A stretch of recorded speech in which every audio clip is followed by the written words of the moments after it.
السلام علیکم ورحمۃ اللہ وبرکاتہ۔ اعوذ باللہ من الشیطان الرجیم، بسم اللہ الرحمن الرحیم۔ الحمد للہ رب العالمین، الرحمن الرحیم، مالک یوم الدین، ایاک نعبد و ایاک نستعین، اہدنا الصراط المستقیم، صراط الذین انعمت علیہم، صلی علی محمد وعلی آل محمد كما صليت على إبراهيم وعلى آل إبراهيم إنك حميد مجيد، اللهم بارك على محمد وعلى آل محمد كما باركت على إبراهيم وعلى آل إبراهيم إنك حميد مجيد۔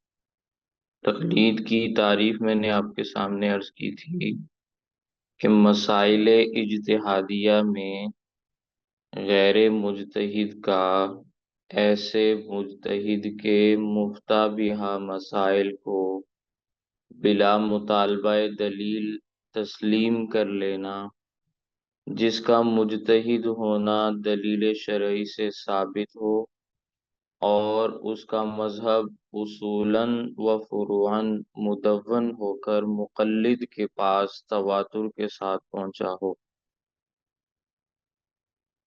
یہ تعریف میں نے آپ کے سامنے عرض کی تھی۔ پھر اس تعریف کے مطابق میں نے آپ کے سامنے مسائل غیر واضحہ، جنہیں مسائل اجتہادیہ کہا جاتا ہے، ان کی تفصیلات بیان کی۔ پھر میں نے آپ کے سامنے یہ بات عرض کی کہ تقلید غیر مجتہد کرتا ہے، مجتہد پر تقلید واجب نہیں ہوتی۔ پھر میں نے آپ کے سامنے یہ بات بیان کی کہ تقلید ایسے مجتہد کی ہوتی ہے جس کا مجتہد ہونا دلیل شرعی سے ثابت بھی ہو۔ پھر میں نے آپ کے سامنے یہ بات بھی بیان کی کہ تقلید مفتابہہ مسائل اور اقوال میں ہوتی ہے، اور آج جو میں نے بات آپ کے سامنے عرض کرنی ہے وہ یہ ہے کہ ہم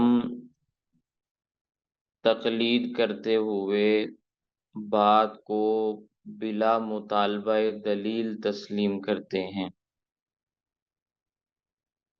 کیونکہ ہمارے نزدیک تقلید نام ہی با دلیل بات کو بغیر مطالبہ دلیل کے ماننا ہے۔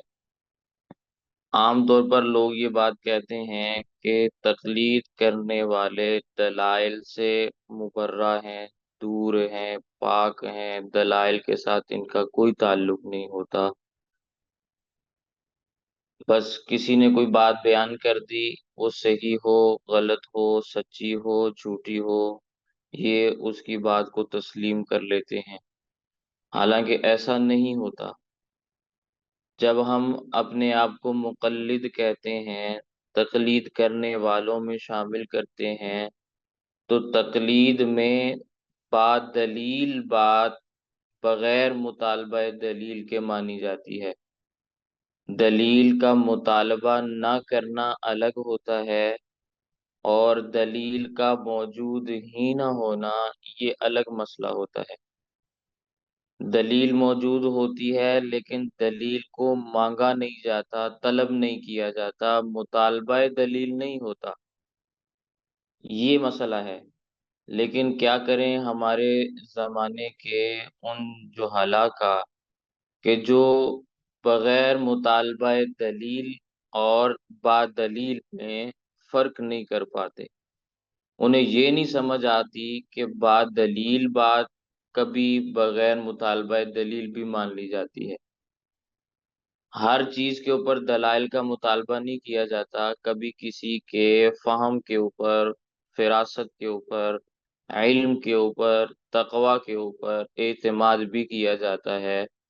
اور یہ پتہ ہونا چاہیے کہ آپ جس آدمی کے پاس لے کر اپنا مسئلہ گئے ہیں، کیا اس شخص کے اندر اتنی صلاحیت موجود ہے، اتنی استعداد موجود ہے کہ وہ آپ کے مسئلے کو سمجھنے کے بعد، آپ کے مسئلے کو اپنی فہم کے مطابق سمجھنے کے بعد جواب دے سکے، آپ کے مسئلے کو حل کر سکے۔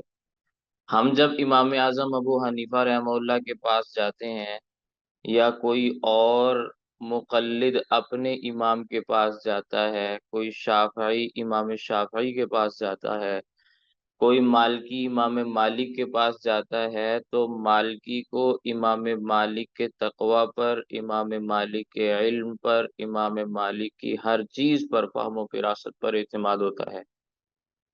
اب امام مالک رحم اللہ مسئلہ بیان کر دیتے ہیں، وہ مسئلے کو قبول کر لیتا ہے، اس کا مطلب یہ نہیں ہوتا کہ امام مالک نے بغیر دلیل کے مسئلہ بیان کر دیا۔ امام مالک رحمہ اللہ کی فقہ کے دلائل ان کی کتابوں میں موجود ہیں، انہوں نے دلائل لکھے ہیں، تو وہ کوئی بھی بات بغیر دلیل کے نہیں بولتے، نہیں کہتے بغیر دلیل کے بات۔ ہاں یہ الگ مسئلہ ہے کہ ان کی دلیل کمزور ہے، صحیح ہے، یا اس میں کسی قسم کا کوئی سقم ہے، امام مالک رحمہ اللہ کو پتہ نہ چل سکا، یا امام مالک رحمہ اللہ نے اپنے اجتہاد کے مطابق ایک فیصلہ کیا ہے، ہو سکتا ہے وہ فیصلہ درست نہ ہو، ممکن ہے یہ بات، اور ممکن یہ بھی ہے کہ وہ فیصلہ درست ہو، لیکن اگر وہ فیصلہ غلط بھی ہے تو امام مالک نے ذاتی فیصلہ نہیں کیا، دلیل کی بنیاد پہ کیا ہے، اس لیے امام مالک رحمہ اللہ اس فیصلے کے خطا پر ہو جانے کے باوجود اجر کے مستحق ہیں۔ یہی حال امام شافعی رحمہ اللہ کا، یہی حال امام احمد رحمہ اللہ کا، اور یہی حال امام اعظم ابو حنیفہ رحمہ اللہ کا ہے۔ تو ان کے ہاں دلائل ہوتے ہیں، دلائل کی بنیاد پر مذاہب وجود میں آتے ہیں، ان مذاہب کی بنیاد ہی دلیل ہے، لیکن کہنے والا کیا کہتا ہے کہ بغیر دلیل کے انہوں نے فلاں امام کو مانا ہوا ہے، فلاں امام کی بات کو یہ بغیر دلیل کے مان لیتے ہیں۔ ایسا نہیں ہوتا، یہ لوگوں کی جہالت کی نشانی، دلیل اور علامت ہے کہ وہ اس چیز کو سمجھ نہیں پائے۔ تقلید نام ہے بات دلیل بات کو بغیر مطالبہ دلیل کے تسلیم کرنے کا، یعنی مجتہد کے پاس دلیل ہوتی ہے، دلیل نہیں بلکہ دلائل ہوتے ہیں، لیکن مقلد دلیل کا مطالبہ نہیں کرتا، کیونکہ وہ مقلد ہوتا ہے، اس نے پیچھے پیچھے چلنا ہوتا ہے، اتباع کرنی ہوتی ہے، وہ اعتماد کر کے آپ کے راستے کے اوپر اپنے آپ کو لگا چکا ہوتا ہے۔ پہلے غور و فکر کرنا چاہیے کہ ہم جس کے پیچھے چل رہے ہیں آیا یہ بندہ ٹھیک بھی ہے یا نہیں ہے، لیکن جب اس کا علم، اس کا تقوی، اس کی خشیت، اس کی فہم و فراست، اس کی ہر چیز دینی دنیاوی اعتبار سے واضح ہو جائے، اور وہ ہر اعتبار سے مقبولان بارگاہ الہی میں شمار ہوتا ہو، تو پھر اس کی بات کو بغیر مطالبہ دلیل کے تسلیم کیا جا سکتا ہے۔ اور یہ بات سمجھنے سے تعلق رکھتی ہے کہ ایک دلیل آپ کو نہیں بیان کی گئی، لیکن کیا انہوں نے دلیل بیان ہی نہیں کی؟ دلائل تو بیان کیے ہیں۔ امام مالک رحم اللہ کی فقہ کے اوپر جتنی کتابیں ہیں ان میں دلائل لکھے ہوئے ہیں، امام اعظم ابو حنیفہ رحم اللہ کی فقہ کے اوپر جتنی کتابیں ہیں اس میں دلائل لکھے ہوئے ہیں، تو دلائل لکھے جاتے ہیں، لیکن سمجھا یہ جاتا ہے کہ جو بندہ مسئلہ سمجھنے کے لیے، پوچھنے کے لیے آیا ہے، کیا وہ دلیل کو سمجھ بھی پائے گا یا نہیں پائے گا؟ ہر بندے کے اندر تو دلیل کو سمجھنے کی، دلیل سے مسئلہ کیسے اخذ کیا گیا ہے اس کی استطاعت اور طاقت نہیں رکھتا، تو اس کو دلیل بتانے کی ضرورت بھی نہیں ہوتی، دلیل بتانے کی ضرورت بھی نہیں ہوتی۔ یہ اہل علم کے علم کا تقاضا ہے کہ وہ ہر ایک کے سامنے دلیل کو بیان نہیں کرتے۔ ہاں، جس آدمی کے اندر دلیل کو جانچنے کی، پرکھنے کی صلاحیت موجود ہے، اس کے سامنے بیان کیا جاتا ہے۔ تو کتابیں دلائل کے اوپر اسی لیے لکھی ہیں کہ اہل علم ان دلائل کی جانچ پرکھ کر سکیں، اور اہل علم نے کیا ہے یہ کام۔ سمجھ آئی ہے میری بات؟ تو بغیر مطالبہ دلیل کے بات کو ماننا یہ مقلد کرتا ہے، لیکن اس کا ہرگز یہ مطلب نہیں کہ مجتہد کے پاس دلیل موجود نہیں ہوتی، دلیل موجود ہوتی ہے لیکن دلیل کا مطالبہ نہیں کیا جاتا۔ پھر تقلید ایسے مجتہد کی ہوتی ہے جس کا مذہب اصول اور فروع کے اعتبار سے مدون، ہم نے تعریف میں بات بیان کی۔ اب مجتہدین تو اس امت میں بے شمار گزرے ہیں۔ نبی کریم صلی اللہ علیہ وسلم کی ختم نبوت کی وجہ سے، ختم نبوت کے طفیل، ختم نبوت کے صدقے اللہ نے اس امت میں اجتہاد کا دروازہ کھولا۔ پہلی امتوں میں یہ چیز نہیں تھی، کیونکہ پہلی امتوں کے انبیاء آخری نبی نہیں تھے، اس لیے جب بھی کوئی مسئلہ پیش آتا، اللہ تعالیٰ نئے نبی کو نئی کتاب کو نازل فرما دیتے، مسئلے حل ہو جاتے، آسمان سے وحی آ جاتی، جبرائیل امین اتر آتے، پیغام الہی آ جاتا۔ اب جبرائیل علیہ السلام نے وحی لے کر آسمان سے زمین پر نہیں اترنا، وحی لے کر، اس کا یہ مطلب میں نے یہ جملہ اس لیے بولا کہ اس کے علاوہ جبرائیل علیہ السلام آتے جاتے ہیں، عمومی طور پر لوگ یہ سمجھتے ہیں کہ جبرائیل کا آنا بھی بند ہے۔ وحی الہی لے کر، پیغام الہی لے کر جبرائیل علیہ السلام کسی نبی کے پاس اس دنیا کے اوپر اب نہیں نازل ہوں گے، کیونکہ وہ نبی کریم صلی اللہ علیہ وسلم پر آخری مرتبہ نازل ہو چکے ہیں۔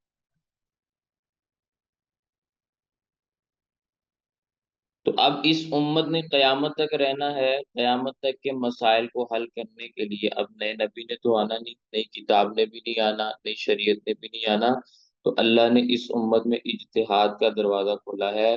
اس امت میں ایک نہیں، بے شمار مجتہدین پیدا ہوئے ہیں،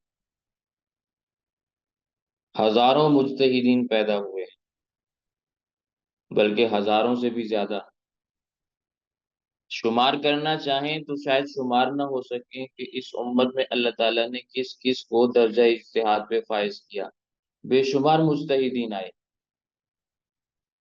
صحابہ کرام میں سے بہت سارے حضرات مجتہد تھے، صحابہ کے بعد تابعین میں سے بہت سارے حضرات مجتہد تھے، تابعین کے بعد تبا تابعین میں بہت سارے حضرات مجتہد تھے، اس کے بعد بھی سلسلہ چلتا رہا۔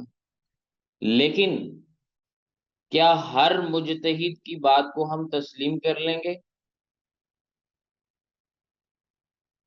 اور اس کے اپنے آپ کو مقلد شمار کریں گے؟ تو ایسا نہیں ہے۔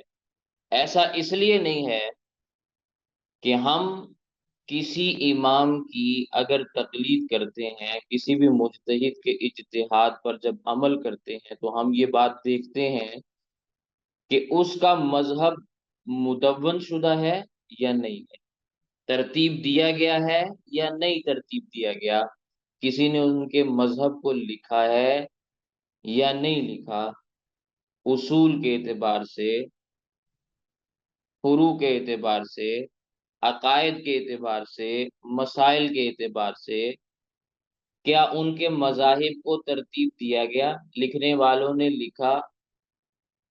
تو بہت سارے مجتہدین ایسے ہیں کہ جن کا مذہب مدون نہ ہونے کی وجہ سے آج ان کی تقلید نہیں کی جاتی، لکھا ہی نہیں گیا۔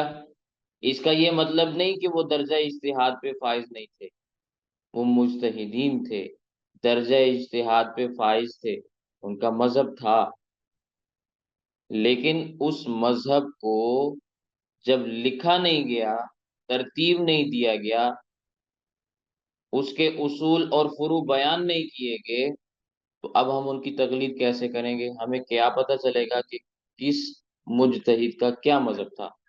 تو جبرائیل امین نے آسمان سے اتر کر تو ہمیں نہیں بتانا کہ فلاں امام کا یہ مذہب تھا، ان کے ہاں یہ اصول اور یہ فروع تھے۔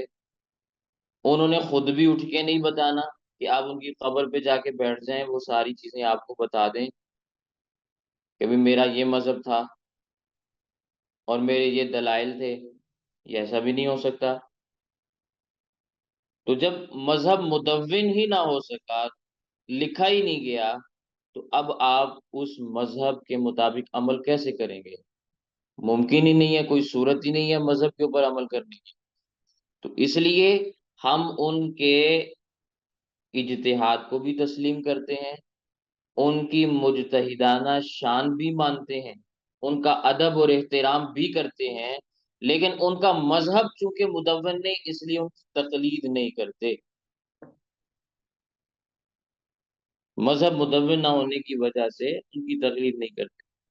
صحابہ کرام میں سے بہت سارے صحابہ مجتہد تھے، لیکن ان کا مذہب لکھا نہیں گیا، انہوں نے لکھوایا نہیں یا لکھا نہیں گیا اپنی مصروفیات کی بنیادوں پہ۔ جن صحابہ کرام کے مذاہب کو لکھا گیا، یہ مذاہب اربع صحابہ کرام کے مذاہب ہیں دراصل، یہ بات ذہن میں رکھیں، اصل میں یہ صحابہ کرام کے مذاہب ہیں، امام اعظم حنیفہ کا اپنا مذہب نہیں ہے۔ انہوں نے جن صحابہ کرام سے تعلیمات حاصل کی ہیں، ان صحابہ کرام کی تعلیمات ہمارے ان مذاہب کے اندر بڑی واضح انداز میں دیکھی جاتی ہیں۔ حضرت عبداللہ بن مسعود ہیں، حضرت معاذ بن جبل ہیں، حضرت عبداللہ بن عمر ہیں، ان حضرات کی آراء ان مذاہب کے اندر بڑی واضح انداز میں دکھائی دیتی ہے، نظر آتی ہے۔ تو یہ صحابہ کرام کے اجتہادات تھے، جو آگے صحابہ کے شاگردوں نے یا ان کے آگے شاگردوں نے مدون کر دیے، اور یہ دین لکھا ہوا ہمارے سامنے آ گیا۔ اب جس امام کا اجتہاد مدون ہو کر، مذہب مدون ہو کر اصول اور فروع کے اعتبار سے ہمارے سامنے آ گیا، اب ہم اس کو تو فالو کر سکتے ہیں، اس کی تو پیروی کر سکتے ہیں، لیکن جس کا مذہب لکھا ہی نہیں گیا اس کی کیسے پیروی کریں گے؟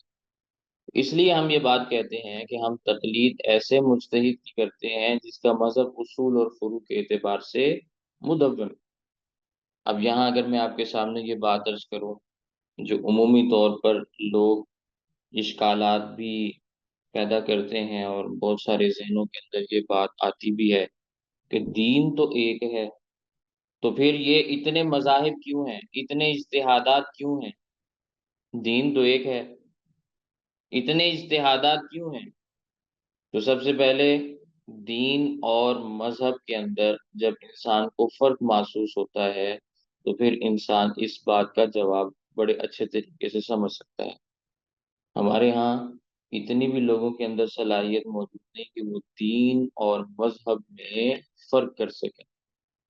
دین کیا ہے، مذہب کیا ہے، مسلک کیا ہے، منہج کیا ہے، یہ بڑی بڑی اہم چیزیں ہیں، لیکن عمومی طور پر لوگ ان سے ناواقف، اہل علم ناواقف ہیں، عوام کا کیا کہنا؟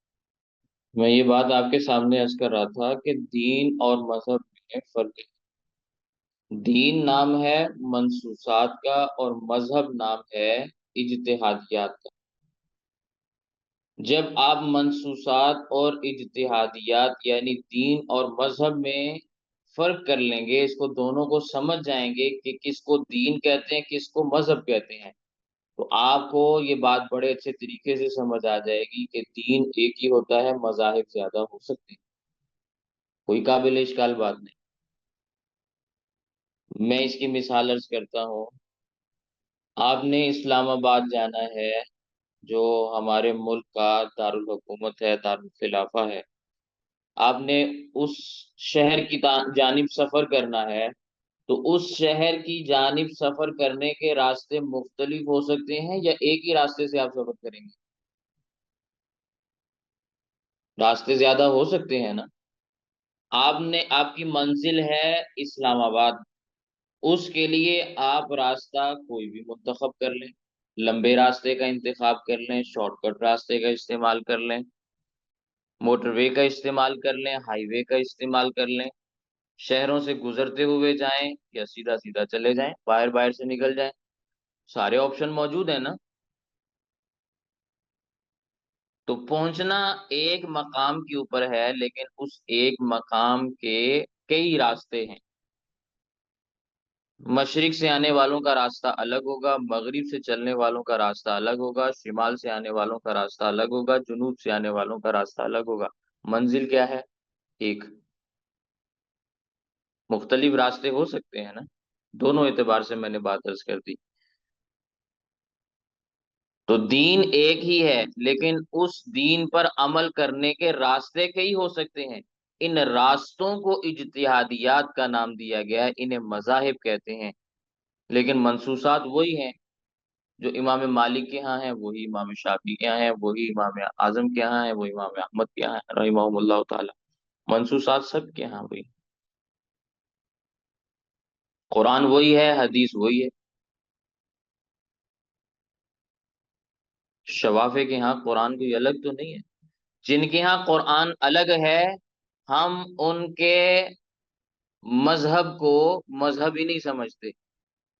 جو قرآن جنہوں نے قرآن اپنا علیحدہ کیا ہے، 30 کی بجائے 40 پاروں والا جو قرآن مانتے ہیں، ہم نے کبھی مذاہب میں جب تذکرہ کیا ہے تو ان کا تذکرہ کیا کبھی کہ بھی ان کا بھی ایک مذہب ہے؟ ہم کہتے ہیں نہیں، وہ دین ہے، وہ الگ دین ہے، اس لیے کہ ان کے منصوصات الگ ہو گئے، ان کی حدیثیں الگ ہو گئی، منصوصات الگ ہو گئے، ان کا دین الگ ہے، ہم سب کا دین ایک ہے۔ جن کا دین ایک ہے اس دین کے راستے کئی ہو سکتے ہیں، یہ کوئی قابل اشکال بات نہیں۔ دین بدل جائے یہ قابل اشکال بات ہے، مذہب بدل جائے اس سے فرق نہیں پڑتا، دین سیم ہونا چاہیے، دین وہی ہونا چاہیے۔ بات سمجھ میں آئی ہے؟ تو دین نام ہے منصوصات کا اور مذہب نام ہے اجتہادیات کا۔ دین ایک ہے، مذاہب کئی ہیں، اس ایک دین پر عمل کرنے کے لیے امام شافعی رحمہ اللہ کا مذہب الگ ہے، امام مالک کا الگ ہے، امام احمد کا الگ ہے، امام ابو حنیفہ کا الگ ہے۔ تو پہلی بات تو یہ کہ ہم ان کا مذہب تسلیم کرتے ہیں جن کا مذہب مدون ہے، اور ان ائمہ کا مذہب مدون ہے، ان ائمہ کے مذہب کے مدون ہونے کی وجہ سے ہم ان کی تقلید کرتے ہیں، ٹھیک ہے؟ اور ان مذاہب جو مذاہب مدونہ بھی کہلواتے ہیں، ان کو مان لینا، ان کے مطابق عمل کرنا، یہ کوئی قابل اشکال بات نہیں، اس لیے کہ یہ اجتہادیات کا نام ہے، منصوصات تو وہی ہیں، دین تو وہی ہے۔ اچھا، یہ بات جو میں نے عرض کی کہ مذہب جس کا اصول اور فروع کے اعتبار سے مدون ہوگا، ہم نے اس مجتہد کی بات ماننی ہے، اس کی ہم نے تقلید کرنی۔ پھر وہ مذہب جو اصول اور فروع کے اعتبار سے مدون ہے، وہ تواتر کے ساتھ ہمارے پاس پہنچا ہو، مقلد کے پاس، مجتہد کا مذہب تواتر کے ساتھ مقلد کے پاس پہنچا ہو، ہم اس چیز کے قائل ہیں۔ تقلید کی تعریف میں ہم نے یہ بات واضح کی ہے کہ وہ مذہب تواتر کے ساتھ ہمارے تک پہنچنا بھی ضروری ہے۔ اب جب ہم تواتر کی بات کرتے ہیں تو جو چیز تواتر سے ثابت ہو جاتی ہے وہ سند کی محتاج نہیں ہوتی، اس کو بیان کرنے کے لیے اسناد کا تذکرہ نہیں کیا جاتا۔ تو ہمارے ہاں جتنے بھی مذاہب ہیں، جنہیں ہم مذاہب اربع کہتے ہیں، 4 مذاہب، یہ چاروں مذاہب مقلدین کے پاس تواتر کے ساتھ پہنچے ہیں، اس لیے ان مذاہب کو ثابت کرنے کے لیے سند کا مطالبہ کرنا پرلے درجے کی حماقت اور بے وقوفی ہے۔ اس کے علاوہ اگر کوئی مذہب تواتر کے ساتھ چلتا ہوا ہم تک پہنچا ہے، وہ مذہب مدون بھی ہو، پھر وہ تواتر کے ساتھ پہنچا ہو، ان 4 کے علاوہ 5واں نہیں ہے۔ وہ جو لوگ کہتے ہیں نا، مثال میں اب نام لے لیتا ہوں، فقہ جعفریہ، مذہب جعفریہ، وہ دین ہے، اس کی میں مثال آپ کے سامنے عرض کر چکا ہوں پچھلی بات کے ضمن میں، وہ دین ہے، وہ دین ہی الگ ہے۔ ہم مذاہب کی بات کر رہے ہیں، اس لیے ہم ان کو مذاہب میں شمار نہیں کرتے، یہ جاہل قسم کے لوگ ہیں جنہوں نے ان کا مذہب کے اندر تذکرہ کیا ہوتا ہے، ان بیچاروں کو یہ نہیں پتا ہوتا نا کہ بھی دین اور مذہب کیا ہے، اس وجہ سے وہ یہ غلطی کر جاتے ہیں۔ تو بہرحال یہ 4 مذاہب ہیں، ان 4 مذاہب کے علاوہ 5واں مذہب اس پوری دنیا میں آپ دکھا دیں جو مدون بھی ہو، پھر تواتر کے ساتھ ہم تک پہنچا بھی ہو، ہم اس کو بھی ان 4 اماموں کے ساتھ شمار کر لیں گے۔ جب آپ دکھا ہی نہیں سکتے تو پھر ہم یہی کہیں گے نا کہ ائمہ اربعہ کی تقلید کرو، یا تو آپ دکھا دیں کسی کو۔ تواتر کا معنی بھی عرض کر دیتا ہوں، کہیں ایسا نہ ہو کہ تواتر کا معنی نہ آتا ہو۔ تواتر کہتے ہیں کسی بھی چیز کو قبول کرنے والے ہر زمانے میں اتنے افراد ہوں، ہر زمانے میں اتنی کثرت کے ساتھ افراد ہوں کہ آپ ان کو جھوٹا نہ کہہ سکیں، پھر وہ چیز نقل در نقل ہوتی ہوئی آج ہم تک پہنچے، ہر زمانے کے اندر لوگوں نے اس کو قبول کیا ہو۔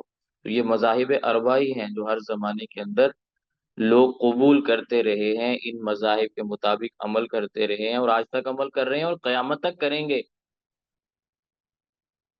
آج کسی مذہب کو وجود دے کر اس کو تدوین کر کے آپ لوگوں کے سامنے پیش تو کر دیں گے، لیکن وہ پیچھے سے تواتر کے ساتھ تو چلتا نہیں آ رہا، وہ تو اس کے تو وجود آج ملا ہے، اس لیے ہم اس کو قبول نہیں کرتے، وہ کتنا ہی اچھا کیوں نہ ہو۔ ہم اس کی تقلید نہیں کرتے، وہ کتنا ہی بہترین قسم کا مذہب کیوں نہ ہو۔ کیوں؟ ہم تقلید کی تعریف میں یہ بات عرض کر چکے ہیں کہ ہم اس امام کی تقلید کریں گے جس کا مذہب مدون بھی ہو اصول اور فروع کے اعتبار سے، اور تواتر کے ساتھ ہم تک پہنچا بھی، تب کریں گے ورنہ نہیں کریں گے۔ اب جو چیز تواتر کے ساتھ ثابت ہو جائے اس کے لیے سند بیان نہیں کی جاتی، یہ صرف میں نہیں بات بیان کر رہا، ہمارے درس نظامی کے نصاب میں کتاب پڑھائی جاتی ہے شرح نخبۃ الفکر، حافظ شہاب الدین ابو الفضل احمد بن علی بن محمد المعروف امام حجر ابن حجر اسقلانی رحمہ اللہ، شافعی ہیں، وہ فرماتے ہیں والمتواتر لا يبحث عن رجاله بل يجب العمل به من غیر بحث، یہ ہمارے درس نظامی میں کتاب پڑھائی جاتی ہے ابن حجر اسقلانی رحمہ اللہ کی، وہ کہتے ہیں متواتر کی سند اور روات پر بحث نہیں کی جاتی کہ اس کا راوی کون ہے، بلکہ متواتر پر بغیر بحث کے عمل کرنا ضروری ہوتا ہے۔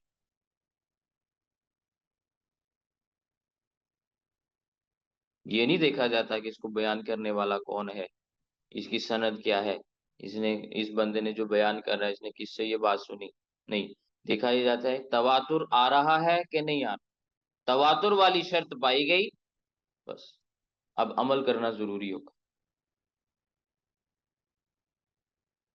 اور یہی بات تدریب الراوی کے اندر حافظ جلال الدین عبد الرحمن بن کمال الدین السیوطی الشافعی رحمہ اللہ نے بیان کی، فرماتے ہیں المتواتر فإنه صحیح قطعا ولا يشترط فيه مجموع هذه الشروط، متواتر یقیناً صحیح ہوتا ہے، اس میں اخبار احاد والی شرائط کا پایا جانا ضروری نہیں ہوتا،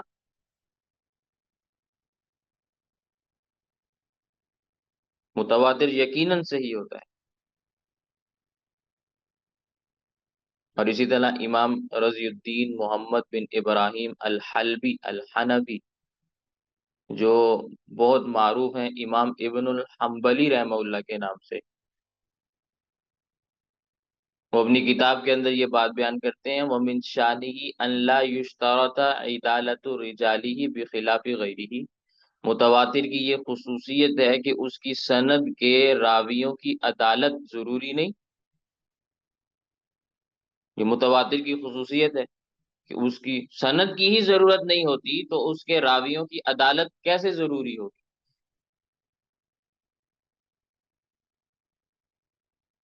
تو فقہ کو تواتر کا مقام حاصل ہوتا ہے، لہذا فقہ کے ثبوت کے لیے سند کا مطالبہ نہیں کیا جاتا، یہ سند کا مطالبہ کرنا بنیادی چیزوں سے جہالت کی علامت ہے۔ جو آدمی سند کا مطالبہ کر رہا ہے اس کا مطلب یہ ہے کہ اس کو الف اور بے کا بھی علم نہیں اس فن کے بارے میں، اس علم کے بارے میں، کیونکہ تواتر کے بعد سند کا مطالبہ کرنا فضول ہے۔ اس کی میں مثال عرض کرتا ہوں، قرآن کریم سند کے ساتھ ثابت ہے یا تواتر کے ساتھ ثابت ہے؟ کیا کہیں گے آپ؟ قرآن کریم کو حدیث پاک کو پڑھنے سے پہلے تو ہم سند پڑھتے ہیں، وبه قال حدثنا احمد بن اشکاب قال حدثنا محمد بن فضیل عن عمارة بن القعقاع عن ابی ہریرہ. سند بیان کرتے ہیں، لیکن سورہ فاتحہ پڑھنے سے پہلے آپ سند بیان کرتے ہیں. روزانہ آپ قرآن کریم کی تلاوت کرتے ہیں تو تلاوت شروع کرنے سے پہلے آپ سند پڑھتے ہیں؟ نہیں پڑھتے نا. کیوں نہیں پڑھتے؟ اس لیے کہ قرآن کریم تواتر کے ساتھ ثابت ہے. اب ایک آدمی اگر کہے کہ تم امام اعظم ابو حنیفہ رحمہ اللہ کی فقہ کو سند کے ساتھ ثابت کر دو، ہم حنفی ہو جائیں گے، تو گھبرانے کی کوئی بات نہیں. اس کو کہو کہ بھئی کوئی آدمی کل کو تمہیں یہ کہے کہ مسلمانوں اپنا قرآن کریم سند کے ساتھ ثابت کر دو، ہم مسلمان ہو جائیں گے. کوئی عیسائی، کوئی یہودی، کوئی ہندو، کوئی سکھ، کوئی لا مذہب، کوئی آگے چیلنج کر ہی دیتا ہے نا. تو کیا تم قرآن کریم کی آیات سند کے ساتھ ثابت کر دو گے تاکہ اسے مسلمان کر سکو؟ کیا جواب دو گے؟ یہی جواب دو گے نا کہ قرآن کریم تو تواتر کے ساتھ ثابت ہے، جو چیز تواتر سے ثابت ہو اس کو سند کی ضرورت نہیں ہوتی. تو قرآن کریم سند کا محتاج نہیں ہے. جس طرح قرآن کریم تواتر سے ثابت ہے وہ سند کا محتاج نہیں، اسی طرح فقہ حنفی بھی تواتر سے ثابت ہے، یہاں بھی سند کی ضرورت نہیں ہے. تو ہم مذاہب کے معاملات میں یہ بات کہتے ہیں کہ مذہب وہ قابل قبول ہے جو تواتر کے ساتھ ہم تک پہنچا ہو. جب وہ تواتر کے ساتھ پہنچے گا تو یقیناً اس میں ہر قسم کا جو سقم ہے وہ ختم ہو جائے گا، اور اس کا جو اس کی جو مضبوطی ہے وہ واضح ہو کے سامنے آ جائے گی. تو ابھی تک میں نے آپ کے سامنے صرف تقلید کی تعریف کو واضح کرنے کی کوشش کی ہے، اس کی ایک ایک جزی کے اوپر آپ کے سامنے کلام کیا ہے کہ ہم تقلید کرتے ہیں ان معاملات میں، ایسے ایسے ہم تقلید کرتے ہیں. جو آدمی ہماری اس ساری گفتگو کو سنے گا وہ یقیناً ہمیں حق پہ سمجھے گا، اور جو ہماری اس گفتگو کو سننا ہی نہیں چاہتا، غور و فکر کرنا ہی نہیں چاہتا، تو یقیناً اسے راہ ہدایت بھی نصیب نہیں ہو سکتی نا. ہدایت کو سنیں گے. نبی کریم صلی اللہ علیہ وسلم جب قرآن کریم پڑھا کرتے تھے تو کافر اپنے ساتھیوں کو یا نئے آنے والوں کو کیا کہتے بھی، نہ سنو، کانوں میں انگلیاں ڈال لو، سنو گے تو ان کے ہو جاؤ گے. تو ہماری بھی کوئی بات اگر اتنی تفصیل کے ساتھ سنے گا تو ہمارا ہو جائے گا، اسے بات سمجھ آ جائے گی. لیکن لوگ سننے ہی نہیں دیتے، شور ڈال دیتے ہیں، پروپیگنڈا کرتے ہیں. اس لیے لوگوں کو یہ باتیں آج تک سمجھ نہیں آئی. تو یہ تقلید کی تعریف تھی جو میں نے آپ کے سامنے واضح کی. اب آتے ہیں تقلید کے دلائل کی طرف. اس سے پہلے آپ کے سامنے اگر ایک چیز مزید واضح کر دوں کہ تقلید کی دو اقسام بھی ہیں. ایک کو کہا جاتا ہے تقلید مطلق. مطلقاً تقلید، لفظ تقلید بس آپ یوں سمجھ لیں، تقلید مطلق بھی اس کو کہتے ہیں. اور ایک ہوتی ہے خاص تقلید جسے تقلید شخصی کہا جاتا ہے. یہ دو قسم کی تقلید ہے. ہم دونوں کے دلائل آپ کے سامنے عرض کریں گے. مطلقاً تقلید کے کہ کوئی آدمی اگر یہ کہے کہ میں تقلید کو مانتا ہی نہیں، یہ تقلید دین میں سے ہے ہی نہیں، تم نے کہاں سے یہ تقلید نکالی، ہم اس کے سامنے دلائل بیان کریں گے کہ بھئی ہم نے یہاں سے تقلید کو ثابت کیا ہے، ہمارے دلائل پڑھو، آؤ ہم سے بات کرو، گفتگو کرو، سمجھو ہماری بات کو. اگر ہمارے دلائل مضبوط ہیں تو ہماری بات کو قبول کر لو. تو ایک ہے مطلقاً تقلید کے دلائل. مسائل اجتہادیہ میں آپ کسی بھی مجتہد کی تقلید کو تسلیم کر لیں، یہ ہے مطلقاً تقلید. اس کے بھی دلائل ہیں، وہ بھی انشاءاللہ آپ کے سامنے آئیں گے. لیکن بعض دفعہ ہم تقلید شخصی کو بیان کرتے ہیں کہ ہم کسی خاص مجتہد، کسی متعین شخص کی تقلید کی بات کرتے ہیں. جیسے ہم کہتے ہیں ہم حضرت امام اعظم ابو حنیفہ نعمان بن ثابت نور اللہ مرقدہ کے مقلد ہیں، ہم ان کے مسائل کو قبول کرتے ہیں، اجتہادی مسائل میں ان کے پیچھے چلتے ہیں. تو اس کو کہتے ہیں تقلید شخصی، خاص مجتہد، خاص متعین شخص کی تقلید کرنا. اس کے بھی دلائل ہیں. تو یہ تقلید کی دو قسمیں ہیں، ایک کو کہا جاتا ہے تقلید مطلق اور ایک کو کہا جاتا ہے تقلید شخصی۔ ہم مطلقاً تقلید کے دلائل بھی بیان کریں گے اور تقلید شخصی کے دلائل بھی آپ کے سامنے بیان کریں گے، تاکہ کوئی یہ نہ کہے کہ آپ نے مطلقاً تقلید بیان کر کے اس کے دلائل دے کے امام اعظم کی تقلید کو ثابت کر دیا۔ تم امام اعظم ابو حنیفہ کی تقلید ثابت کرو نا، تم ان کی بات مانتے ہو، تقلید کو تو ہم مان لیں گے۔ تو عمومی طور پر یہی ہے، وہ تقلید کو ہی نہیں مانتے۔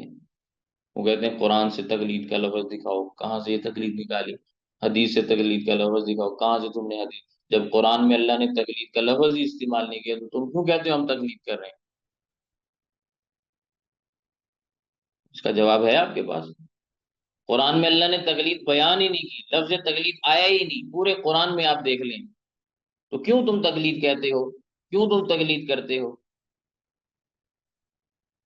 بڑا آسان جواب ہے اس کا، قرآن میں اللہ نے پورے قرآن میں توحید کا لفظ بھی استعمال نہیں کیا، تو تم کیوں توحید کو مانتے ہو؟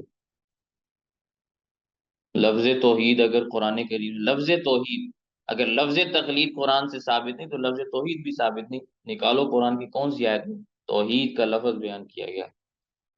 لفظ توحید،